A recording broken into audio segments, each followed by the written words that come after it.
happy to record this short video about how to create and sustain healthcare in Africa.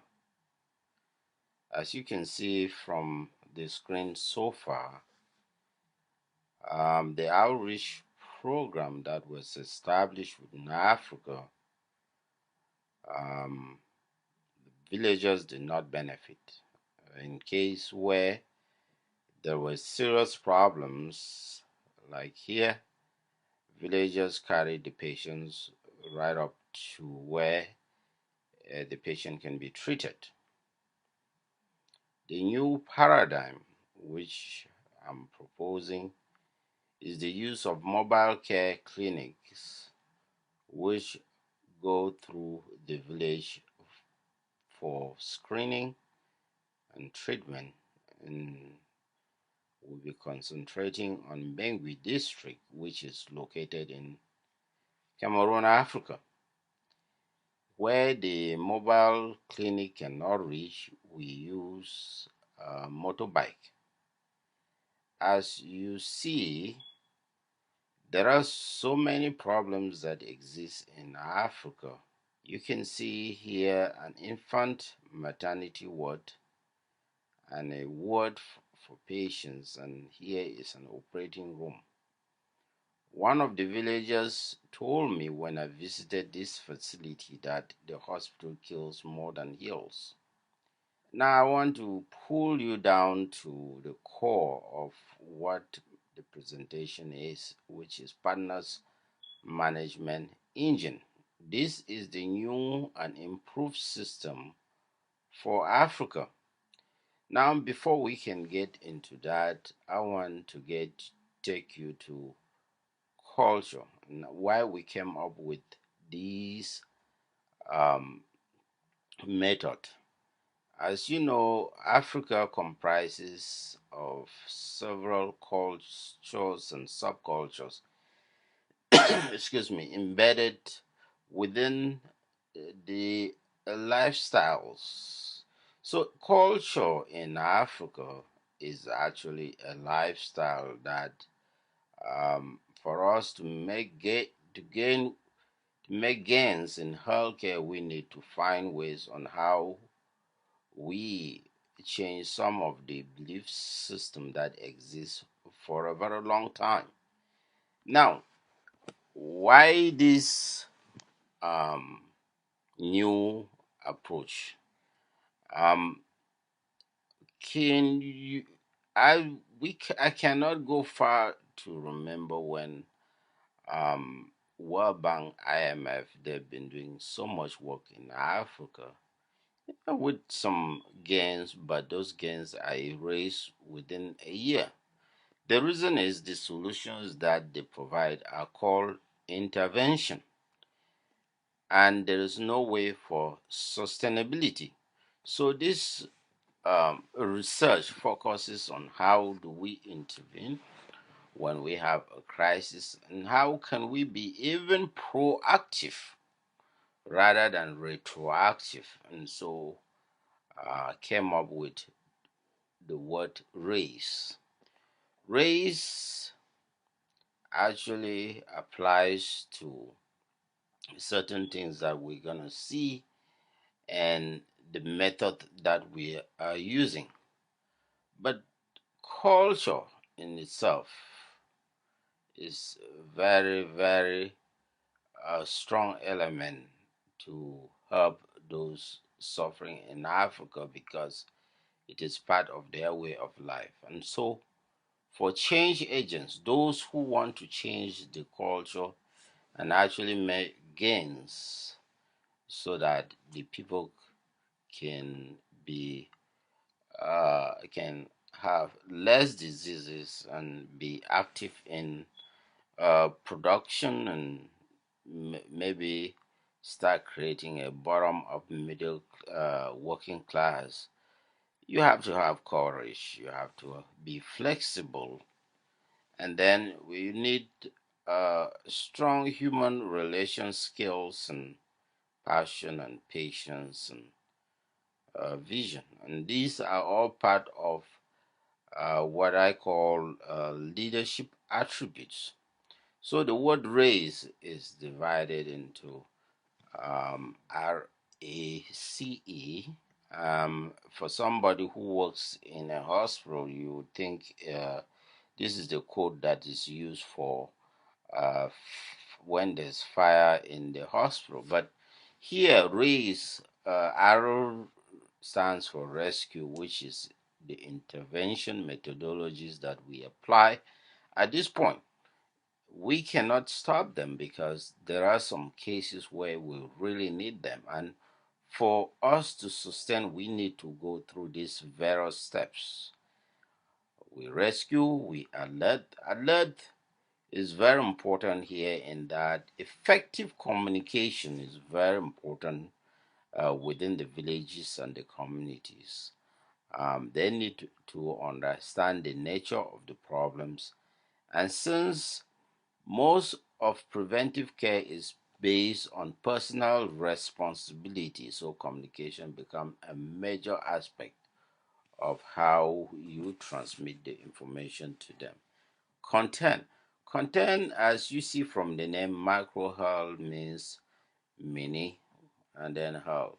Even though healthcare is global, in Africa, to change it, you need to actually go to the villages and the communities. And if you make changes there, those changes actually extrapolate and they can actually help to start building some of the solutions that we need globally.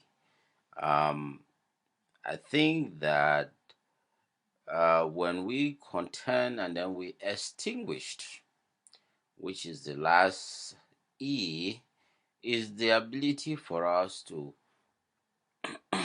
create the change and then embed the change as the new culture, which I will call sustainable, or I will call a paradigm shift. So, to move on, we see that the successes of change culture depends partly on that survival anxiety or guilt must be greater than learning anxiety.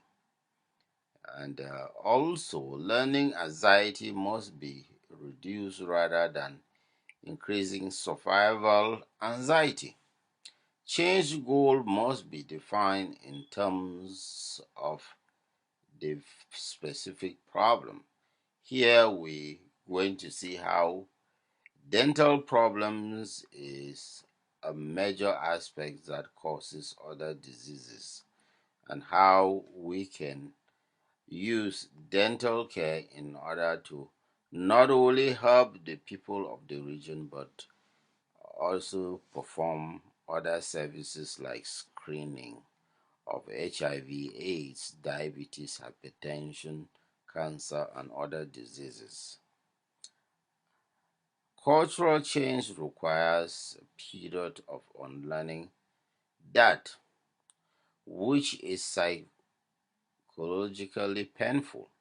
And so that is the understanding that if we have this, then we move to the next level and to understand the village and community cultural dynamics. And you need to understand the culture of the village before you can even attempt to apply solutions that will require them to change their lifestyles. And here we are looking for a district called Bengui District, which basically has a population of over 100,000. But because we are focusing on mobile care for dental clinic um, anchored to uh, uh, a medical center, it is important for us to actually uh, put in place procedure is that there are going to be a lot of patients coming in from the whole northwest region of Cameroon, which consists of a population of 2.4 million people. And if we are successful in start changing some of these problems within the Mbengui district, we will be able to start expanding the programs to cover all other communities. And we the the way this works is we change village by village and community by community until we can be able to create a system that actually can be deployed in most of sub-Sahara Africa. So we come up with a situation where we look at healthcare system and say this healthcare is an economic problem. It involves poverty and also diseases or illnesses. So we think that we should be able to handle both of these at the same time. So if you were to treat a patient today and the patient goes home and has nothing to eat, the probability that the patient will return to the hospital within a week is higher. So we now start looking at ways on which we can deploy microfinance.